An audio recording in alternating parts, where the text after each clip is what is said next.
ایران میں امریکی اور اسرائیلی ہتھیاروں کی ریورس انجینئرنگ ہو رہی ہے۔ نہ پھٹنے والے امریکی اور اسرائیلی گولہ بارود عالمی پابندیوں کے شکار ممالک کے لیے اسٹریٹجک موقع ہیں۔ ایرانی سرکاری میڈیا کی خبروں نے ہلچل مچا دی۔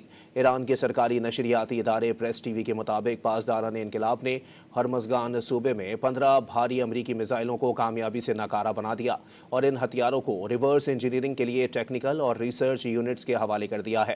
ان ہتھیاروں میں ایک GBU-57 بنکر بسٹر بم بھی شامل ہے۔ ریورس انجینئرنگ ایک ایسا عمل ہے جس کے دوران کسی ہتھیار، چیز، سافٹ ویئر یا مشین کو کھول کر اس کے حصوں کو تجزیہ کر کے یہ سمجھنے کی کوشش کی جاتی ہے کہ وہ کس طرح کام کرتی ہے اور اسے کیسے ڈیزائن کیا گیا ہے۔ ایرانی ماہرین کا کہنا ہے کہ میدان جنگ اب ملک کے دفاعی صنعت کے لیے ایک ریسرچ لیبارٹری بن چکا ہے۔ ایران میں امریکی اور اسرائیلی ہتھیاروں کی ریورس انجینئرنگ ہو رہی ہے۔ نہ پھٹنے والے امریکی اور اسرائیلی گولہ بارود عالمی پابندیوں کے شکار ممالک کے لیے اسٹریٹجک موقع ہیں۔ ایرانی سرکاری میڈیا کی خبروں نے ہلچل مچا دی۔ ایران کے سرکاری نشریاتی ادارے پریس ٹی وی کے مطابق پاسداران انقلاب نے ہرمزگان صوبے میں 15 بھاری امریکی میزائلوں کو کامیابی سے ناکارہ بنا دیا اور ان ہتھیاروں کو ریورس انجینئرنگ کے لیے ٹیکنیکل اور ریسرچ یونٹس کے حوالے کر دیا ہے۔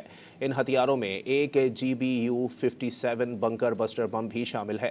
ریورس انجینئرنگ ایک ایسا عمل ہے جس کے دوران کسی ہتھیار، چیز، سافٹ ویئر یا مشین کو کھول کر اس کے حصوں کو تجزیہ کر کے یہ سمجھنے کی کوشش کی جاتی ہے کہ وہ کس طرح کام کرتی ہے اور اسے کیسے ڈیزائن کیا گیا ہے۔